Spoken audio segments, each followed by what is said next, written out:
Салам радиосунда жаңылыктар.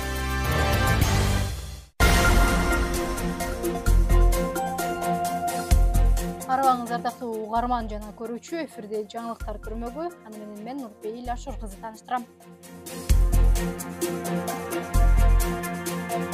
Баткенде соңку аптада 13 мас айдоочу аныкталды. Баткенде бир жума ичинде 850 жол эрежелерин бузуу фактылары катталды. Бул тууралуу Салам медиага облустук милициянын жол кыймылынын коопсуздугун камсыздоо бөлүмүнүн маалымат катчысы билдирди.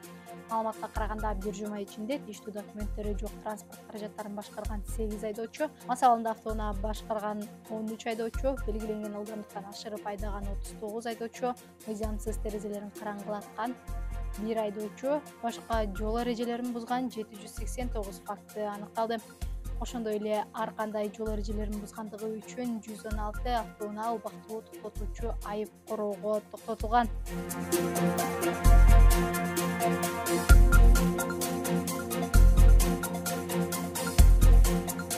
Баткен шаарында акылдуу эсептегичтер орнотулууда.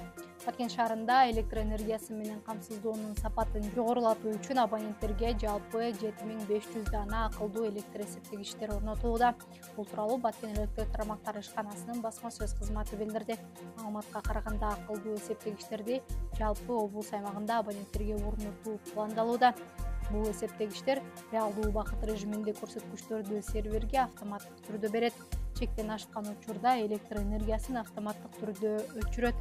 Дебитордук карыз үчүн автоматтык түрдө өчүрүлөт жана төлөм жүргүзүлгөндөн кийин кошулат.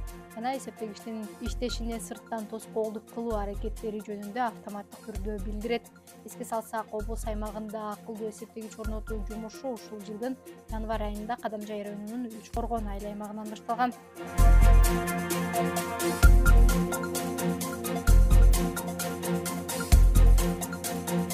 Кызылкыяда фермерлерди окуткан борбор ачылды. Бул тууралуу облустук бийликтен билдиришти. Ага борбор Эко Азык жоопкерчилиги чектелген коому менен биргеликте ачылды. Аталган борбордон дыйкандар кулпунайды интенсивдүү ыкма менен тигүүнү окуп үйрөнөт жана тажрыйба алмашуу, өндүргөн продукцияны сатуу мүмкүнчүлүктөрүнө ээ болушат. Облустук бийликтин маалыматында учурда Баткен районунда 5 ишкер 10 гектар жер аянтына, Кадамжай районунда 36 ишкер 18 гектар жер аянтына жана Баткен шаарында 17 ишкер 2 гектар жер аянтына кулпунай өстүрүп келет.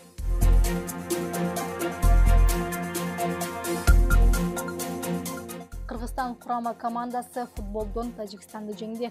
Кыргызстан борбор Азия футбол ассоциациясынын аялдар арасында чемпионатында Тажикстанды 4-2 эсебинде жеңди. Бул тууралуу аталган ассоциация социалдык тармактарына жарыялады. Safa Women's Futsal Championship 2024 мелдеши 4-февраль Душанбе шаарында башталган. 4-февралда Душанбе шаарында башталган.